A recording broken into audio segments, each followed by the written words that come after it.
Hello everyone and welcome to एडुटैप।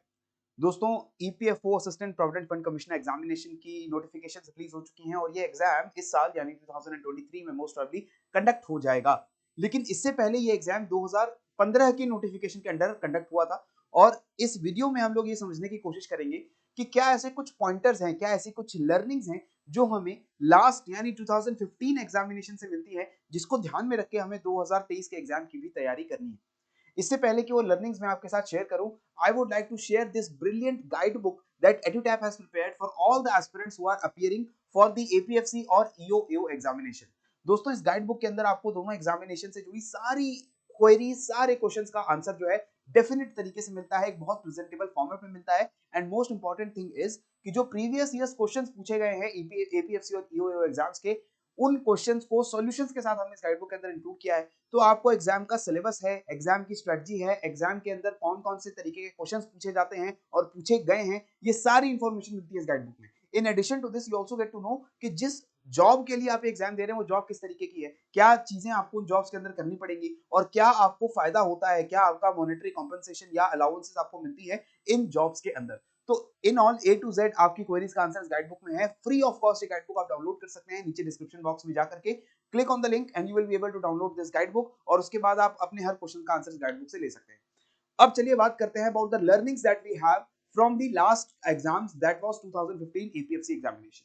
सबसे पहले learning है कि कुछ मिसलेनियस कंपोनेंट्स भी हैं जिससे जुड़े हुए सवाल हमें एग्जाम के अंदर आते हैं। ये मिसलेनियस कंपोनेंट्स एक्सप्लिसिटली सिलेबस के अंदर मेंशन्ड नहीं है। यहां मैं बात कर रहा हूं geography, environment, ancient medieval history of India and world history. ऐसे कुछ सब्जेक्ट्स हैं, अगर आप सिलेबस को देखते हो एपीएफसी एग्जाम में तो ये सिलेबस में बिल्कुल भी मेंशन नहीं है। लेकिन अगर हम प्रीवियस ईयर्स क्वेश्चंस को देखें और 2015 में हुई एग्जामिनेशन के क्वेश्चंस को देखें तो वहां पर आपको देखने को मिलता है कि ऐसे कुछ क्वेश्चंस पूछे गए हैं जहां पर वर्ल्ड हिस्ट्री टेस्ट की जा रही है, वियतनाम वॉर, गल्फ वॉर के बारे में आपसे क्वेश्चन पूछा जा रहा है, आपसे एंशिएंट और मेडिवल हिस्ट्री के बारे में कुछ सवाल पूछे गए हैं, जैसे स्त्रीधन क्या होता है इससे जुड़ा सवाल आया है, जियोग्राफी से जुड़े सवाल आए हैं, जैसे फॉर एग्जांपल अयोध्या कौन सी रिवर के अलॉन्ग लोकेटेड है। इसके साथ आपको जो गंगा की ट्रिब्यूटरीज हैं उनको अरेंज करने को बोला गया है। सो यहाँ पर ज्योग्राफी की नॉलेज, वर्ल्ड हिस्ट्री की नॉलेज, एंशिएंट और मेडिवल इंडियन हिस्ट्री की नॉलेज, ये भी टेस्ट हो गई है। ये क्वेश्चन जो मिसलेनियस आते हैं इनका नंबर कोई बहुत ज्यादा नहीं होता है, 2 3 4 क्वेश्चन हो सकते हैं ये, और यूजुअली जीएस के पोर्शन में से ये क्वेश्चन आते हैं मिसलेनियस। तो आपको इन मिसलेनियस कंपोनेंट्स का भी ध्यान रखना है। कोई भी वेल रेड इंसान इन क्वेश्चंस को इजीली आंसर कर सकता है, लेकिन हम कभी भी इसको फॉर ग्रांटेड जो है नहीं लेते हैं। तो इन मिसलेनियस कॉन्सेप्ट्स को भी थोड़ा बहुत प्रिपेयर करके हम चलेंगे। इसके बाद हमें ये पता होना चाहिए that this exam is very very competitive. High cut of जाती है एग्जाम के अंदर, और अगर हम लास्ट एग्जामिनेशन की कट ऑफ को एनालाइज करने की कोशिश करें तो आपको देखने को क्या मिलता है that for the unreserved category the recruitment test had a cut off 66.5। 66.5 जो कट ऑफ है एक हाई कट ऑफ है यूपीएससी के एग्जामिनेशंस के हिसाब से।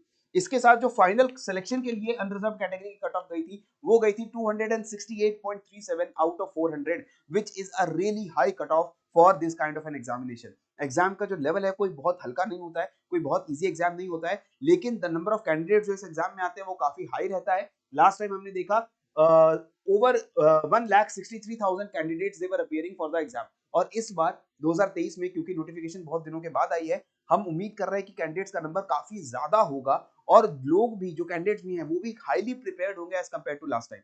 सो obviously we expect to see much greater competition और इसी हिसाब से आपको अपनी तैयारी को भी आगे बढ़ाना है। Next, the third learning that we have is in the subject of accounting we see no numericals. हम अगर एपीएफसी के एग्जाम की बात करें जो 2015 का था, या फिर लास्ट ईयर जो ईओ एग्जामिनेशंस कंडक्ट हुई थी 2021 के अंदर, वहां पर भी हमने कोई भी न्यूमेरिकल नहीं देखा अकाउंटिंग से। बहुत ही कंसेप्चुअल क्वेश्चंस हमसे पूछे गए, थ्योरेटिकल क्वेश्चंस हमसे पूछे गए, अंडरस्टैंडिंग को टेस्ट किया गया, लेकिन न्यूमेरिकल आपको क्वेश्चन पेपर के अंदर देखने को नहीं मिले। और यूजुअली न्यूमेरिकल्स ही जो है वो कैंडिडेट्स को जो है डर लगता है, अकाउंटेंसी को लेकर जो बायस होता है वो न्यूमेरिकल्स की वजह से होता है। लेकिन अगर आप नॉन कॉमर्स बैकग्राउंड से आते हैं और आपने अकाउंट्स को नहीं पढ़ा है कभी पहले, तो डरने की जरूरत नहीं है। न्यूमेरिकल्स आपको नहीं आएंगे, आपको थ्योरी पढ़नी है, आपको कंसेप्ट पढ़ने हैं। वो चीजें अगर आपको समझ आ गई तो आप अकाउंट्स के गुड नंबर ऑफ क्वेश्चंस को इजीली आंसर कर सकते हो। ठीक है जी। Fourth learning is again a very important thing, mental ability और इंग्लिश, यानी कि मैथ्स और इंग्लिश से जुड़े हुए क्वेश्चन बहुत इंपॉर्टेंस रखते हैं एपीएफसी एग्जाम्स के अंदर। लास्ट ईयर्स के एग्जाम्स को अगर हम देखें तो 2015 के अंदर 10 questions were from English while 29 questions were from maths. तो मैथ्स और इंग्लिश को अगर हम मिला दें तो अराउंड 40 क्वेश्चंस आउट ऑफ 120 हमें देखने को मिले थे लास्ट ईयर के एग्जाम के। इसके साथ ही around 48 questions were there from general studies, लेकिन जनरल स्टडीज में ये 48 क्वेश्चंस अलग अलग सब्जेक्ट्स में डिस्ट्रीब्यूटेड थे, यानी कि साइंस में, हिस्ट्री में, पॉलिटी में, इकोनॉमी में, ये सारे क्वेश्चंस डिस्ट्रीब्यूटेड थे। लेकिन सिर्फ मैथ्स और इंग्लिश से आपको अराउंड 40 क्वेश्चन देखने को मिले, और इस बात भी हम उम्मीद कर रहे हैं कि इंग्लिश एंड मैथ से आपको एक सिग्निफिकेंट नंबर ऑफ क्वेश्चन देखने को मिलेंगे, जिसको आपको जरूर प्रिपेयर करना पड़ेगा और उसमें अच्छे मार्क्स आपको स्कोर करने पड़ेंगे, तभी आप कट ऑफ को क्लियर करने का सोच सकते हैं। ठीक है, finally one more important thing that you cannot skip subjects like industrial relation, labor laws, accounts, auditing, etc. Usually जो यूपीएससी एस्पिरेंट्स होते हैं वो इन सब्जेक्ट्स की प्रिपरेशन नहीं करते हैं, और इसलिए वो ये समझ कर चलते हैं कि हम सिर्फ मैथ्स, इंग्लिश और जीएस के और करंट अफेयर्स के क्वेश्चन को आंसर करके कट ऑफ को क्लियर कर लेंगे। देखिए, भले कट ऑफ आप क्लियर कर ले इन सब्जेक्ट्स को छोड़ करके, हालांकि वो भी बहुत मुश्किल है, लेकिन still you won't get a high rank, because आपकी final selection basically recruitment test की परफॉर्मेंस पे ही मैटर करती है।